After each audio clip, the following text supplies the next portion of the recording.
Okay, this is the Daily Scoop. This is our very first take here. So we're winging it. For those of you who aren't familiar with the Daily Scoop,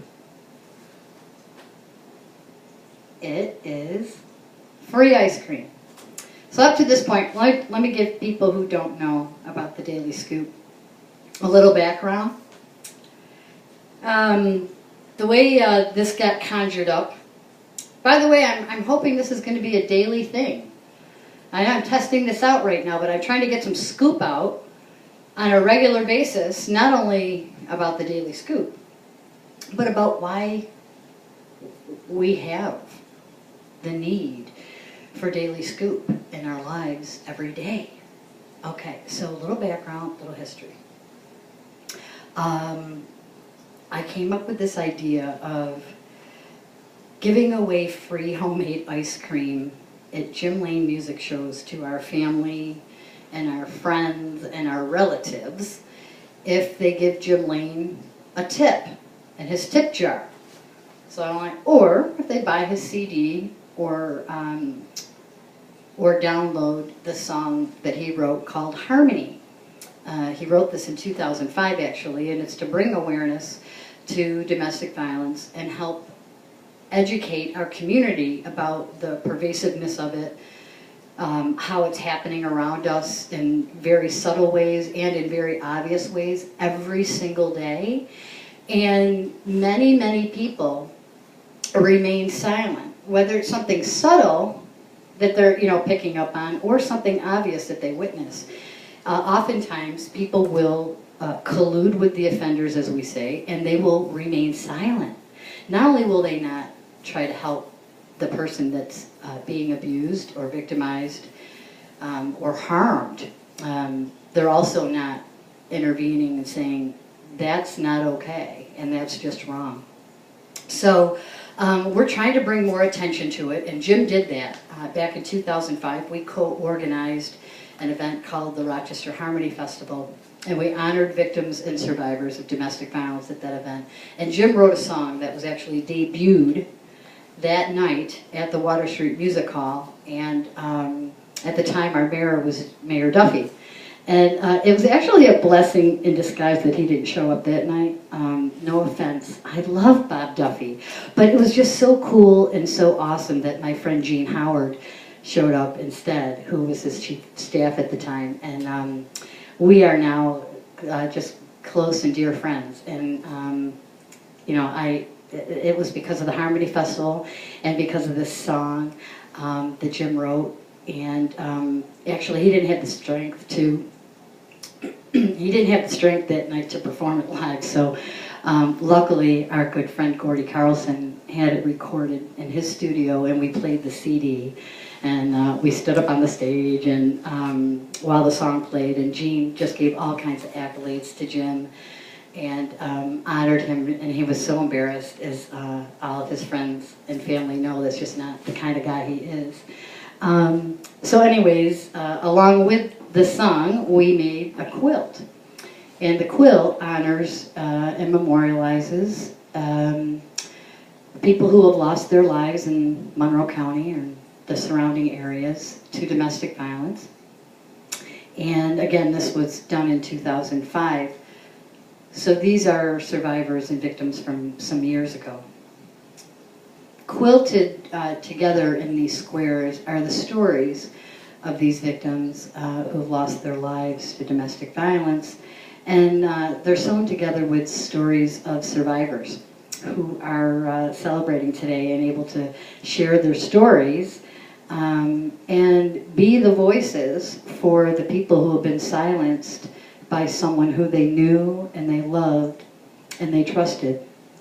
So we're their voices, and I'm going to give you some daily scoop about domestic violence. And so every day, I know this is going along pretty long, but I'm just trying to introduce what I'm trying to do here and what the heck does ice cream have to do with domestic violence. Can we get back on track, Annie? I forgot to tell you that I have ADD.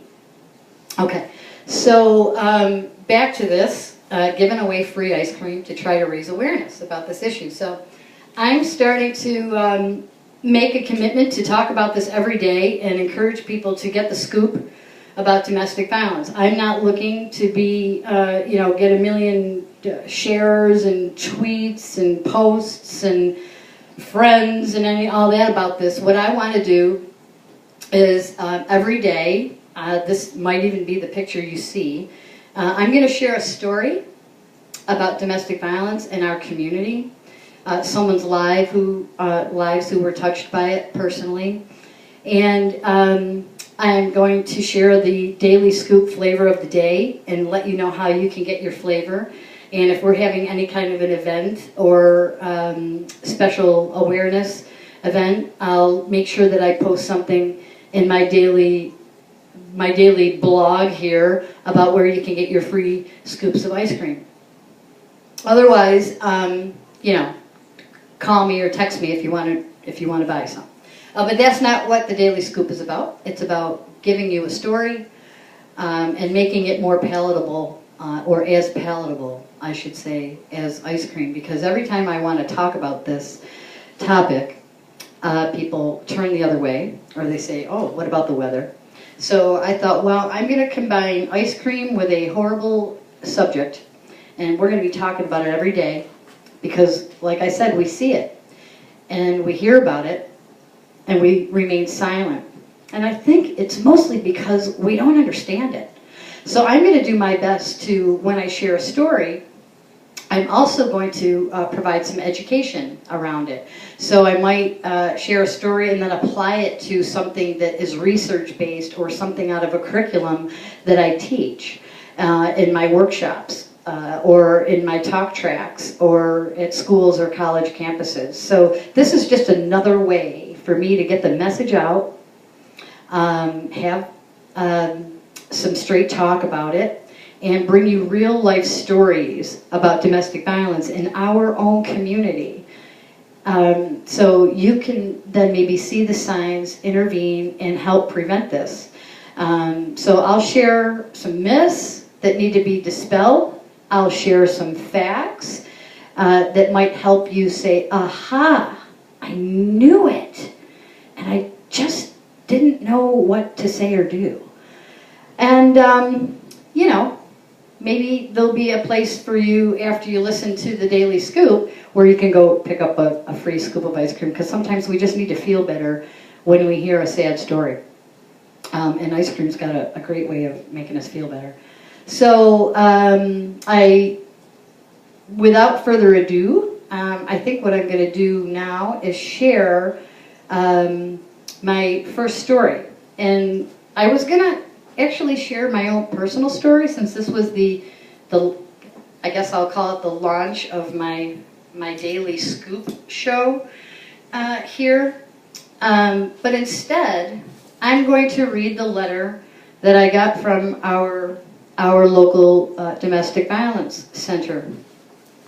And I thought, I just got this in the mail and I'm just launching this today, so this is a sign that I should just read this, because it's a story that's, and actually I should say several stories, and they are more recent than mine, which was 20 years ago, 1995. So I've got a lot of experience with this and a lot to share, and I think I can just continue to get the good message out here and get people involved in helping to stop and intervene and end this, so we don't have any more homicides in our community like the ones that have happened this year already, so many. And I don't have to name them because you read the headlines every day. So anyways, I'm going to read this letter. And so, like I said, we're going to do a story. These are going to be much shorter from now on, okay? The Daily Scoop is going to be your one Daily Scoop, flavor of the day. We'll talk about that and why it's the flavor of the day and what it has to do with domestic violence. And then what we're going to do is share a personal story or a story that about domestic violence in our community, and we're going to share a fact, one fact, or we're going to dispel one myth. And this is just going to get people thinking about these things for the day. So we'll have kind of a theme for the day. And then I'm going to end every Daily Scoop show with Jim Lane's harmony song so that we can get the word out about harmony and creating peace and unity in our community and end the scourge on our society. Okay, so here is the letter that I received today, which is one of the appeals that is put out here by the Willow Center. And here it is, without further ado. Here at the Willow Center, we see thousands of survivors of abuse each year. Women, men, and children seeking safety and support. Each survivor has a unique story. Here is a snapshot of the stories we see at Willow. Kayla is a 19-year-old college student whose ex-boyfriend was stalking her. He waited for her outside classes each day. He followed her through the cafeteria, always staying just out of reach, acting as though he didn't know she was there. At first, she barely registered him, and then she started noticing that he wasn't going to class. Instead, he was sitting outside her class, watching through the windows. He was silent, but somehow that was even scarier than if he had yelled at her. He had told Kayla when they broke up that he would still put flowers on her grave. He would always love her. When she walked outside and found roses on her bike seat, she was terrified of the message he was sending, that he was going to kill her. She went to campus safety, and together they called the Willow Center advocates to come to campus to talk to Kayla. Willow staff, campus safety, and the resident advisor for her dorm met with Kayla and her roommate to develop a safety plan and ensure that Kayla was supported and her stalker's activity closely monitored. Campus safety, on high alert, was able to apprehend him for harassment, and the school held a disciplinary hearing which kept him away from Kayla. He ended up transferring to a different school, and Kayla doesn't hear from him anymore. A potential crisis averted. Good message, and very timely given the recent deaths at SUNY Geneseo and the students there. Okay, so I'm going to close here. So that's the story for the day. And tomorrow I will share a little bit about my personal story. So that's the scoop of the day. And without further ado, I'm going to play the Jim Lane harmony song. And by the way, please, if this does go public, which I'm not sure if it's going to, I'm hoping this is the first run of the Daily Scoop, and I might just post it because I want to get the message out. And like I said, I don't care if I get any likes or tweets or pins or posts. I'm just trying to educate people about domestic violence. And I am making a personal commitment every day to share a story about it so that we start opening our eyes and looking around us and thinking about ways, creative ways, and I'll give you some creative ways to intervene. Okay? So the Daily Scoop flavor of the day before we go is coffee. Because coffee wakes you up. So I'm saying that, kind of like everybody has to have an awakening here about this topic and start talking about it. Because it's like cancer. And it spreads like cancer in families and in communities. So the more we know about it, the more we can do something about stopping it, right? Or ending it. So this is about raising awareness, not raising funds. So open your eyes, awaken to this horrible scourge that's around us, and take this, for what it's worth, I guess. All right, so I understand that this is technically a disaster. I am not audio-visual technically savvy, so please do not tell my boss about this. If you need professional audio-visual services, do not call Annie Sprinkle from the Daily Scoop. I think you need to call